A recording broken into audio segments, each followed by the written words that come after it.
Hello students, today in this video we are going to read the second read of the first unit and the title is The Wild Savior.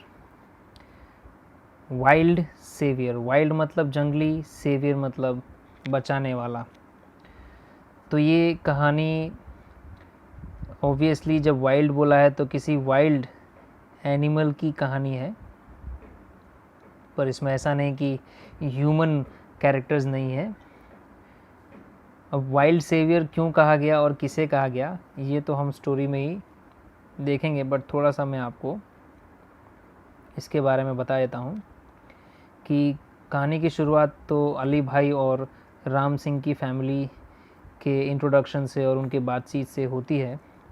और उसमें भी एक कहानी है जब अली भाई सबको बताते हैं, और वो जो कहानी बताते हैं उसमें कोई ह्यूमन बीइंग नहीं होता, उसमें वाइल्ड एनिमल्स होते हैं। जैसे लेपर्ड की कहानी है, स्नो लेपर्ड, जो हिम प्रदेशीय लेपर्ड यानी तेंदुए, तो उनकी कहानी है। और जो हिम प्रदेशीय भालू होते हैं उनकी कहानी है।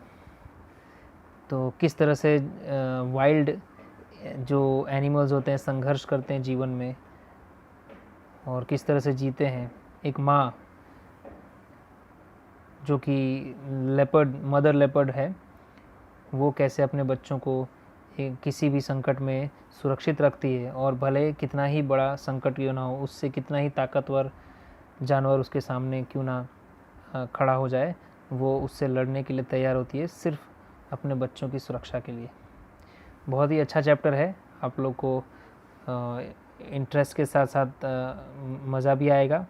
You will enjoy this chapter, क्योंकि शुरुआत में सिंपल सी स्टोरी है, उसके बाद धीरे धीरे थोड़ा सा सस्पेंस बढ़ता जाएगा।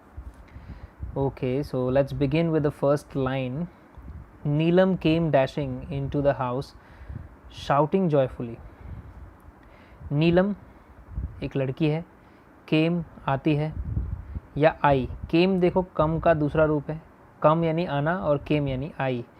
देखो कोई भी स्टोरी आपको या तो प्रेजेंट टेंस में सुनाई जाती है, जैसे एक राजा होता है, ठीक है, उसका बहुत बड़ा साम्राज्य होता है, तो होता है, जाता है, खाता है, हिंदी में इस तरह से।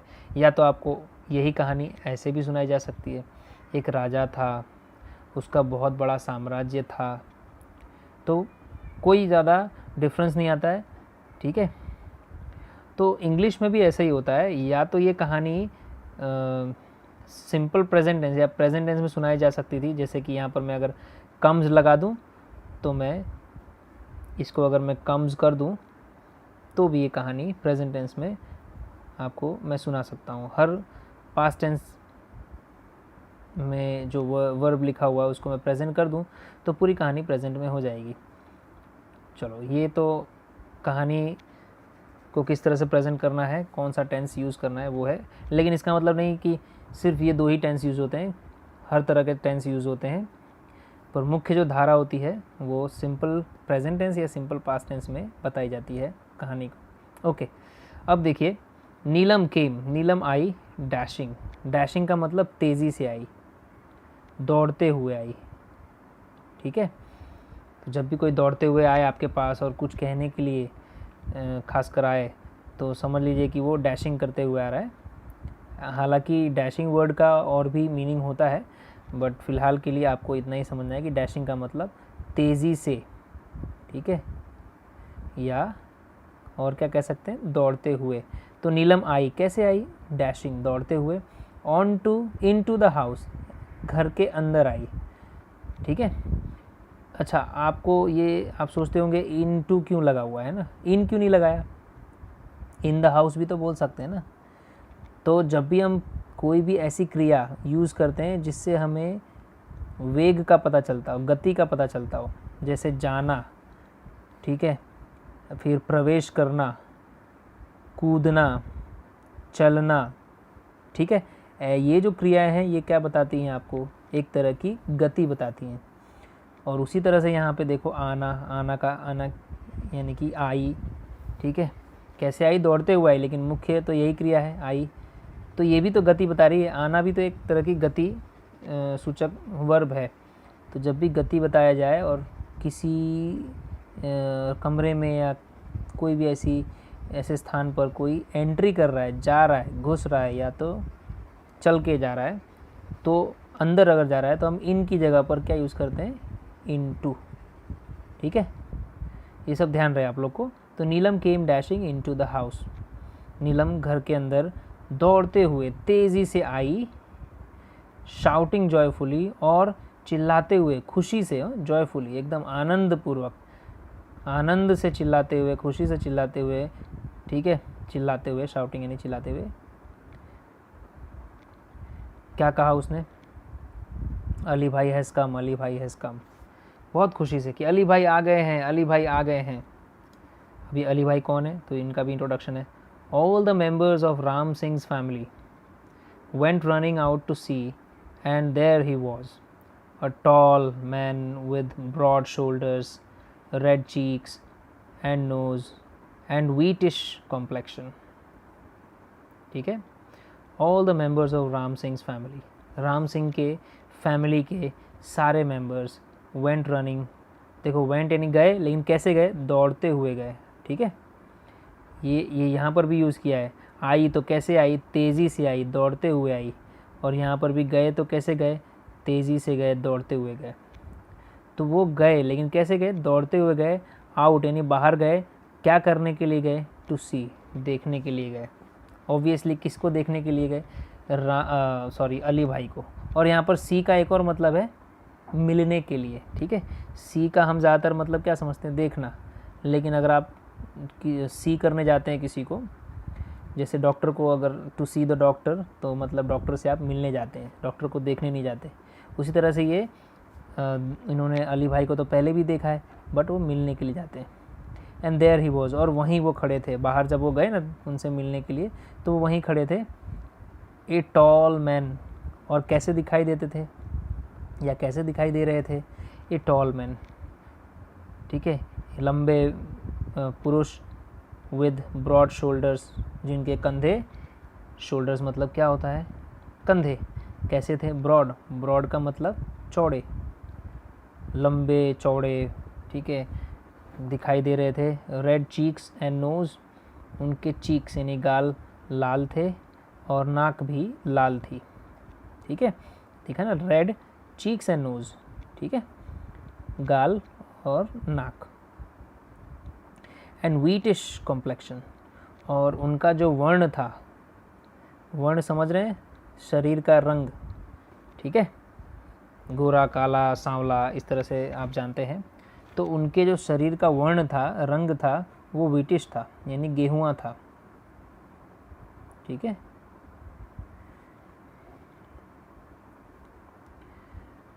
ही was dressed in a warm thick long woollen coat, उन्होंने, ही वॉज ड्रेस का मतलब उन्होंने पहना हुआ था कपड़ा, कैसा, तो वार्म यानी गर्म, थिक यानी कि मोटा, लॉन्ग यानी लंबा सा, वूलन यानी ऊन का बना हुआ कोट पहना हुआ था। देखो इस कोट की क्या खासियत है, पहले तो कोट गर्म है, मोटा है, थिक है, लॉन्ग है, लंबा है, और बना हुआ किस चीज़ का है, ऊन का है।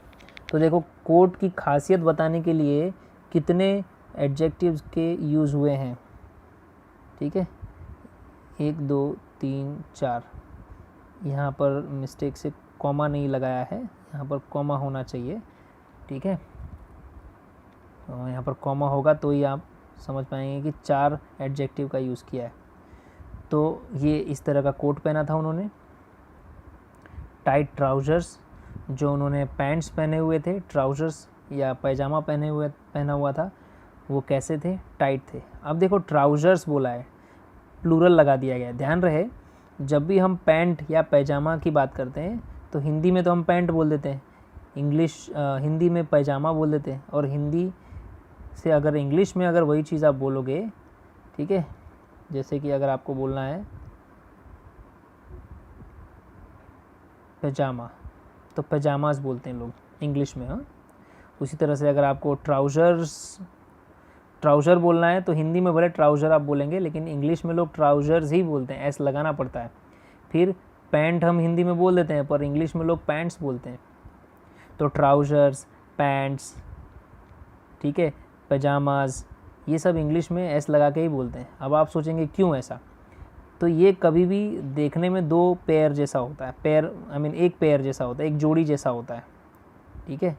जैसे कैंची होती है ना, कैंची को आप समझते हैं कि वो पेयर में ही होती है, जोड़ी में ही होती है, इसलिए हम इंग्लिश में उसको भी सीजर्स बोलते हैं। सिर्फ सीज़र, हिंदी में सीज़र तो बोल देते हैं, पर इंग्लिश में हम उसको सीजर्स बोलते हैं, क्योंकि ये दो से बना हुआ एक चीज़ है। उसी तरह से ट्राउज़र भी दो से, देखने में दो से बना हुआ है ऐसा लगता है, इसलिए ट्राउज़र्स बोलते हैं। तो ट्राउज़र्स यानी पैंट्स। बिग लेदर बूट्स, और उनके बूट्स कैसे हैं, बड़े, लेदर मतलब चमड़े वाले, and a brown fur cap, और उन्होंने एक कैप पहनी हुई है जो कि ब्राउन कलर की है और फर वाली है, ठीक है। फर वाली, आपने टेडी बेयर देखा होगा, टेडी बेयर पे फर होता है और काफ़ी मुलायम होता है, तो उस तरह की उन्होंने टोपी पहनी है। तो ये रहा, ये इनका अपीयरेंस है। अब उनके काम और धंधे के बारे में आपको मालूम पड़ेगा इस पैराग्राफ में। तो एक बार आप आगे बढ़ने से पहले पॉज करके या बैक जाकर फिर से इनका अपीयरेंस अगर समझना चाहें तो आप समझ सकते हैं। अब देखिए, विद अ ब्रॉड स्माइल, एक बड़ी सी स्माइल, यहाँ पर ब्रॉड का मतलब चौड़ी स्माइल से अच्छा आप ये बोलें बड़ी सी स्माइल। तो बड़ी सी स्माइल, फुल ऑफ वार्मथ, जिसमें स्नेह भरा हुआ था। यहाँ पे वार्मथ का मतलब स्नेह। देखिए, वार्मथ का मतलब गर्माहट भी होता है, गर्माहट, ठीक है, लेकिन स्माइल में गर्माहट कुछ समझ में नहीं आएगा, इसलिए वार्मथ का एक और मीनिंग है स्नेह, जो आपको अप्लाई करना है, ठीक है। तो उनकी बड़ी सी स्माइल जिसमें स्नेह भरा हुआ होता है, तो बड़ी सी स्माइल के साथ, स्नेह से भरे हुए स्माइल के साथ राम सिंह, अच्छा ये अली भाई की बात नहीं हो रही है, राम सिंह की बात हो रही है। राम सिंह बड़ी सी स्माइल के साथ, स्नेह से भरे स्माइल के साथ राम सिंह क्या करते हैं, हग्ड हिम। हग यानी क्या करना होता है, गले लगाना। उन्होंने गले लगाया, ठीक है, गले लगाया। देखो, गले लगाने का एक और इंग्लिश होता है एम्ब्रेस, ठीक है, ये इसका समानार्थी है हग का, ठीक है।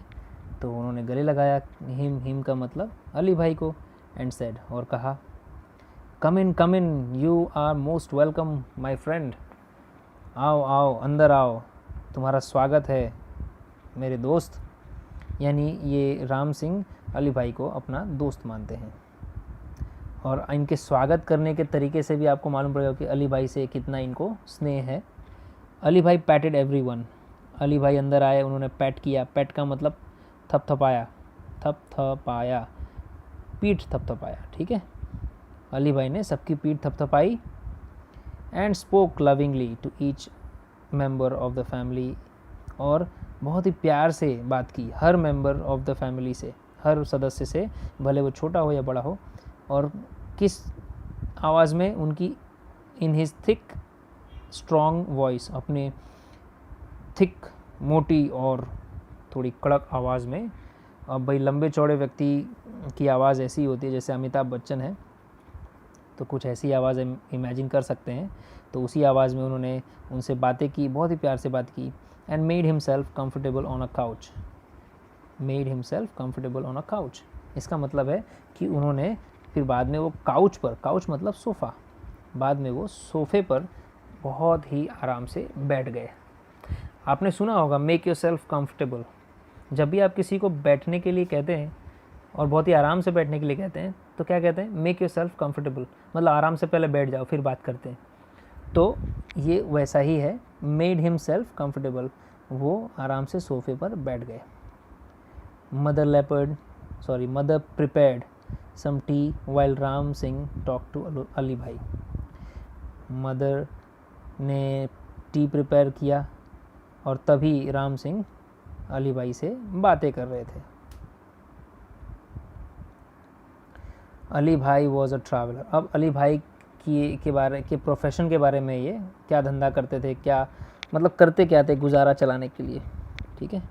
तो अली भाई वॉज अ ट्रैवलर, वो एक ट्रैवलर थे, एक यात्री थे, मतलब उनका एक तरह से देखा जाए तो कोई परमानेंट ठिकाना नहीं था, वो ट्रैवलिंग करते थे। हु कवर्ड लॉन्ग डिस्टेंसेस, जो लंबी दूरी, लॉन्ग डिस्टेंसेस, लंबी दूरी कवर किया करते थे, मतलब तय किया करते थे, लंबी दूरी तय किया करते थे। कवर करने का मतलब ये है कैसे तय किया करते थे, ऑन फूट। ऑन फूट का मतलब है पैदल, ध्यान रहे, सिर्फ फूट बोला होता, हालांकि वैसा नहीं बोलेंगे, लेकिन फूट का मतलब पैर और ऑन फूट का मतलब पैदल, ये आप ध्यान रखना है। जैसे कोई आपसे पूछे कि how do you go to your school, तो आप बोल सकते हैं ऑन फूट, यानी पैदल जाता हूँ, या आप बोल सकते हैं बाय माई कार, तो देखो कार के पहले बाई लग गया, तो वाहन के लिए आप बाई लगा रहे हैं, लेकिन पैदल जा रहे हैं तो आपको क्या लगाना पड़ेगा, ऑन फूट, ठीक है। इन द हिमालयन माउंटेन्स, फिर से देखते हैं, अली भाई was a traveller who covered long distances on foot in the Himalayan mountains. Himalayan यानी हिमालय के जो पर्वत हैं वहाँ की लंबी दूरी वो तय करते हैं, वो भी कैसे, पैदल, क्योंकि वो ट्रैवलर हैं। ही लव टू ऑब्जर्व नेचर, उन्हें अच्छा लगता था, ही लव्ड, उन्हें अच्छा लगता था टू ऑब्जर्व नेचर, प्रकृति का अवलोकन करना। यहाँ पर ऑब्जर्व करना यानी क्या है, अवलोकन करना, ठीक है। उन्हें प्रकृति का अवलोकन करना अच्छा लगता था, प्रकृति को निहारना अच्छा लगता था। He went from village to village, वो एक गांव से दूसरे गांव जाते, टाउन टू टाउन, एक टाउन से दूसरे टाउन जाते। इन द माउंटेन्स, माउंटेन्स का मतलब पर्वतीय इलाकों में, पर्वतीय इलाकों में भी क्या छोटे छोटे गांव होते हैं, छोटे छोटे शहर बसे हुए रहते हैं, ठीक है। तो वहाँ वो जाते और क्या करते वहाँ जाकर, सेलिंग ड्राइड एप्रिकॉट्स, वहाँ जाते हुए वो बेचते, सेलिंग मतलब बेचते, ड्राइड मतलब सूखे हुए, एप्रिकॉट्स का मतलब है खुबानी, खुबानी, ये ज़्यादा शब्द यूज़ नहीं होता है एप्रिकॉट। खुबानी येलोइश पिंक कलर का होता है, मतलब पिंक और येलो कलर का मिक्सचर जो कलर होता है उस कलर का ये दिखाई देता है खुबानी। ये आप आसानी से एप्रिकॉट सर्च कर सकते हैं, उसके इमेज गूगल पर, और आप इमेज देख सकते हैं और फिर आपको मालूम पड़ेगा हाँ ये फ्रूट तो हमने देखा हुआ है, ठीक है। तो उसको ड्राई करके वो बेचा करते थे, एक गांव से दूसरे गांव, एक शहर से दूसरे शहर, माउंटेन एरिया में। और क्या क्या बेचते थे, सिर्फ ड्राइड एप्रिकॉट्स ही नहीं, हर्ब्स भी बेचते थे। हर्ब्स मतलब जड़ी बूटी, ठीक है, जड़ी बूटी भी बेचते थे। मेडिसिन्स, औषधि यानी दवाइयाँ। प्रेशस स्टोन्स, प्रेशस स्टोन्स का मतलब कीमती पत्थर, छोटे छोटे जो कीमती पत्थर होते हैं वो भी बेचा करते थे। He had collected during his travelling, ये सब जो उन्होंने अपने ट्रैवलिंग यात्रा के दौरान, के दौरान, ड्यूरिंग का मतलब के दौरान, यात्रा के दौरान उन्होंने कलेक्ट किया हुआ था, कलेक्ट मतलब एकत्र किया हुआ था, वही वो बेचते, ठीक है। कहाँ, village to village, town to town, mountain area में, ठीक है। तो पूरे का मतलब क्या हो गया कि वो एक गांव से दूसरे गांव, एक शहर से दूसरे शहर, माउंटेन एरिया में ड्राइड एप्रिकॉट्स, हर्ब्स, मेडिसिन और प्रेशस स्टोन्स बेचते, और ये सब चीज़ें उन्होंने अपनी यात्रा के दौरान कलेक्ट की हुई होती है, या तो कलेक्ट किया हुआ था, ठीक है। Where have you been this time, Ram Singh ने पूछा, अरे आजकल आप हैं कहाँ, आप मतलब नहीं पूछते कि आप कहाँ हो, दिखाई नहीं देते आजकल, आप हो कहाँ, तो आप ये क्वेश्चन पूछ सकते हो कि इस समय आप कहाँ थे। इस समय का मतलब ये नहीं कि अभी मान लो कि 9 बज रहा है तो आप ऐसा नहीं बोलोगे कि अब 9 बजे कहाँ थे, इसका मतलब ये नहीं हुआ। इस समय का मतलब आजकल आप कहाँ थे, कहाँ हैं, ऐसा। तो ये क्या कह रहे हैं, I went up the high mountains up to the borders of India and Tibet. मैं तो गया हुआ था हाई माउंटेन्स में, ऊंचे ऊंचे पर्वतों पर मैं गया हुआ था। और कहाँ तक गया हुआ था, अप टू लिखा हुआ है, देखो up to the borders of India and Tibet.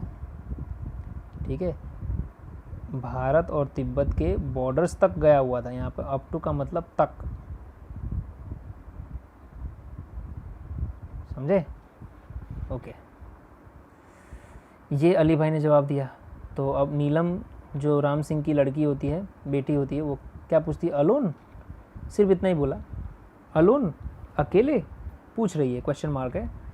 तो अली भाई क्या जवाब देते हैं, ऑफ कोर्स, बिल्कुल, I am use to it. अरे मुझे तो इसकी आदत है, I am use to it मतलब मुझे तो इसकी आदत है। देखिए, ये भी एक बहुत ही यूज़फुल फ्रेज़ है या सेंटेंस है। जैसे कि मान लो कि मुझे अब ठंडी के मौसम की आदत हो गई है, तो I am used to winter. मुझे तो अब ठंडी के मौसम की आदत हो गई है। कोई बोले कि I am used to summer, तो मुझे तो गर्मी के मौसम की आदत हो गई। कहने का मतलब कि अब मुझे एक तरह से, अब हम गुजराती में हम एक वर्ड यूज़ करते हैं, फा जाना, मुझे अब फा जाता है या तो मुझे फाता है, ये मेरी आदत है। ठीक है, तो I am use to it, ये तो मेरी आदत है। ठीक है, ओके, वी, या तो इसकी मुझे आदत है। ठीक है, उसके बाद well, I will stay here only for a night, मैं यहाँ रुकूंगा सिर्फ एक रात के लिए। Tomorrow morning I shall leave, और कल सुबह मुझे जाना ही होगा। आई शैल, ठीक है, फ्यूचर टेंस बता रहा है ये, तो कल सुबह मैं चला ही जाऊंगा। यहाँ पर लीव का मतलब छोड़ना नहीं है। देखिए, लीव का मतलब छोड़ना होता है, पर इसका दूसरा मतलब भी होता है चले जाना। ठीक है, जैसे स्कूल में आप आते हो and you leave the school eight 12:20 या 12:30। ठीक है, आप वहाँ से फिर चले जाते हो। इसका मतलब ये नहीं कि आप स्कूल छोड़कर चले गए, एक सेंस में तो है ही ऐसा कि आप स्कूल छोड़कर चले गए, पर सुबह आना भी है, तो उस हिसाब से आप कहेंगे चले जाना। तो tomorrow morning I shall leave, tomorrow morning मैं चला जाऊँगा, ही सेड, उन्होंने कहा। अब जब ये सुना नीलम ने तो क्या बोला, नो अली भाई नो, नहीं नहीं, we won't let you go. We won't का मतलब विल नॉट, फ्यूचर टेंस, हम आपको लेट, ठीक है, यू गो, हम आपको जाने देंगे, वॉन्ट यानी नहीं। फिर से देख लेते हैं, we won't let you go, हम आपको नहीं जाने देंगे। अब देखो, ये भी एक सेंटेंस ऐसा है जो आप यूज़ कर सकते हैं। We won't let you play, हम आपको नहीं खेलने देंगे, अगर गो की जगह पे प्ले लगाया। We won't let you sing, हम आपको नहीं गाने देंगे। We won't let you go, हम आपको नहीं जाने देंगे। We won't let you walk, हम आपको नहीं चलने देंगे। पर मतलब आपको ये वाक्य रचना समझनी है कि कभी कभी कितना इजी होता है किसी वाक्य का प्रयोग करना, पर ध्यान रहे ऐसे वाक्य आप सही जगह पे ही यूज़ करें। ठीक है, ये तो नीलम बहुत प्यार से बोल रही है, तो आप अपने सेंस का यूज़ करें उसके हिसाब से। You have to tell us your hill stories, आपको आपकी हिल स्टोरीज़, पहाड़ी कहानियाँ हमें बतानी पड़ेंगी, कहनी पड़ेंगी। टेल मतलब कहना। सेड नीलम, ये बात किसने कहा, पूरा का पूरा, ये जो पूरी की पूरी बात बोली किसने, नीलम ने। फिर आफ्टर लॉट ऑफ इंसिस्टेंस, उसके बाद लॉट ऑफ इंसिस्टेंस, इंसिस्टेंस का मतलब होता है आग्रह। ठीक है, बहुत आग्रह करने के बाद ही अग्रीड, अली भाई सहमत हो गए। क्या करने के लिए, टू स्टे फॉर 2 days, 2 दिन ठहरने के लिए। ठीक है, 2 दिन ठहरने के लिए वो सहमत हो गए। दैट नाइट, उस रात, दे ऑल केप्ट अवेक, उस रात वे सभी, केप्ट अवेक, केप्ट अवेक का मतलब जगे रहे।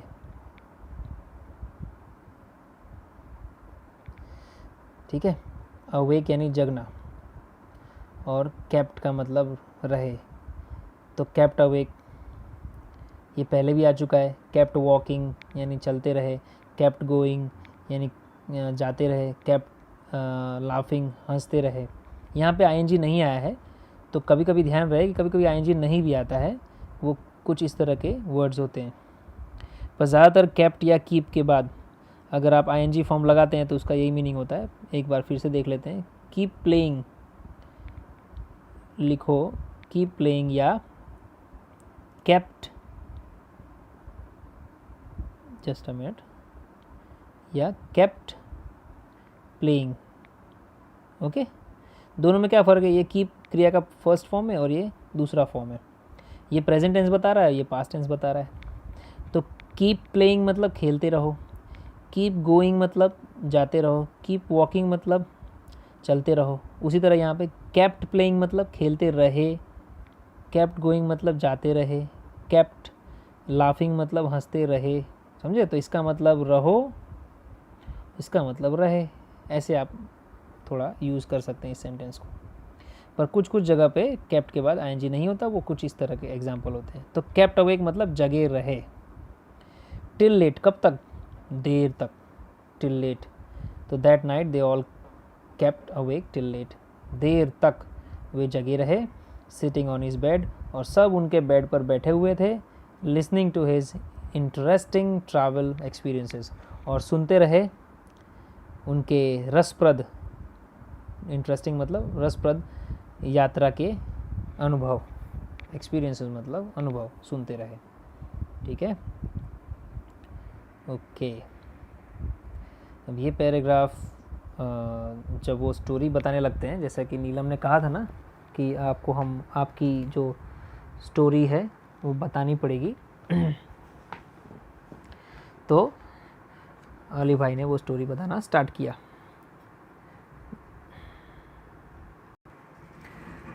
Ali Bhai began telling his story, Ali Bhai ने अपनी कहानी कहना शुरू कर दिया। It was almost a couple of hours to the nearest village. उन्होंने क्या कहा कि बस 2 घंटे बाकी थे। कपल का मतलब 2, ऑफ आवर्स का मतलब 2 घंटे, तो 2 ही घंटे बाकी थे टू द नियरेस्ट विलेज, नज़दीक के गांव तक पहुंचने में। I was only a few miles away, मैं सिर्फ कुछ ही मील दूर था। From the border of India and Tibet, ठीक है, इंडिया और तिब्बत के बॉर्डर से मैं कुछ ही मील दूर था। आई वॉज हंग्री, मुझे भूख लगी। And sat down to enjoy my lunch, और मैं लंच करने के लिए बैठ गया। It was totally quiet everywhere, हर जगह शांति थी। क्वाइट का मतलब शांति। एक्सेप्ट, सिर्फ एक चीज़ के अलावा, वो क्या थी? सम बर्ड चर्पिंग समटाइम्स, कुछ बर्ड्स चहचहा रही थी कभी कभी, बस उसके अलावा सभी जगह शांति थी। एक्सेप्ट का मतलब के अलावा, यानी कुछ बर्ड्स के चहचहाने के अलावा, कभी कभी चहचहाने के अलावा सब जगह शांति थी। I had hardly had a few morsels, मैंने बस कुछ ही निवाले लिए ही थे। मोर्सल का मतलब निवाला, और मोर्सल्स मतलब निवाले। तो मैंने बस कुछ ही निवाले लिए ही थे कि आई हर्ड, मैंने सुना, सॉफ्ट यानी कोमल, नर्म, फीबल यानी कमज़ोर, ग्रोल्स गुर्राने की आवाज़ या गुर्राहट। ठीक है, आप ऐसा ही कह सकते हैं, गुर्राहट। ठीक है, तो बस मैंने कुछ ही निवाले लिए ही थे कि मैंने सुना क्या? तो सॉफ्ट और बहुत ही कमज़ोर गुर्राहट मैंने सुनी। आई वॉज अलार्म्ड, अलार्म्ड का मतलब मैं सतर्क हो गया, सतर्क, मैं सतर्क हो गया। बिकॉज फ्रॉम द साउंड्स, क्योंकि आवाज़ से, फ्रॉम द साउंड का मतलब आवाज़ से ऐसा लग रहा था। From the sound I was sure, मुझे पक्का मालूम हो गया, that it was nothing but a bear, कि ये और कुछ नहीं बल्कि बेयर है, मतलब भालू है। I quickly close my tiffin box, तुरंत ही मैंने टिफ़िन बॉक्स अपना क्लोज कर दिया। बेंट लो, और मैं नीचे झुक गया। बेंट का मतलब झुक गया, कहाँ? तो लो यानी नीचे की तरफ झुक गया। सो दैट, जिससे कि, यहाँ पर सो दैट का मतलब जिससे कि the smell of food and my body were not carried by the strong breeze to the monster, जिससे कि मेरे भोजन की गंध और the smell of food and my body, और मेरे शरीर की गंध, were not carried by the strong breeze, वो तेज़ जो हवा चल रही है उसके द्वारा मेरे भोजन और शरीर की गंध ना चली जाए, किसके पास, उस मॉन्स्टर के पास। भालू को मॉन्स्टर कह रहे हैं, मॉन्स्टर मतलब राक्षस, ठीक है, एक तरह से राक्षस ही है। अगर आप वो भूखा है और अगर आप सामने हैं तो राक्षस से भी बदतर व्यवहार करेगा आपसे, तो इसलिए मॉन्स्टर बोला। I took up my bamboo staff, staff का मतलब डंडा, ठीक है, ये डंडा मतलब कोई कमज़ोर डंडा नहीं, इसका यूज़ करते हैं, जैसे बूढ़े लोग हो जाते हैं तो स्टाफ रखते हैं अपने पास, डंडा लेकर चलते हैं, और कभी कभी पर्वत की चढ़ाई करनी हो तो भी आप स्टाफ रखते हैं। तो इनके पास एक बाम्बू स्टाफ होता है with its pointed iron and. Bamboo staff कैसा होता है, उसके एकदम अंतिम छोर पर पॉइंटेड आयरन होता है, पॉइंटेड मतलब नुकीला आयरन होता है, वो ऐसा बाम्बू स्टाफ होता है, ठीक है। इन माई राइट हैंड, और वो बाम्बू स्टाफ मैंने अपने राइट हैंड में ले लिया, and big double edged knife in my left, और मेरे लेफ्ट हैंड में क्या ले लिया, डबल एज्ड नाइफ, मतलब ऐसा चाकू जो दोनों एज, इस जो दो धारी हो, मतलब वो दोनों तरफ से धारदार हो, ठीक है, इस तरह से।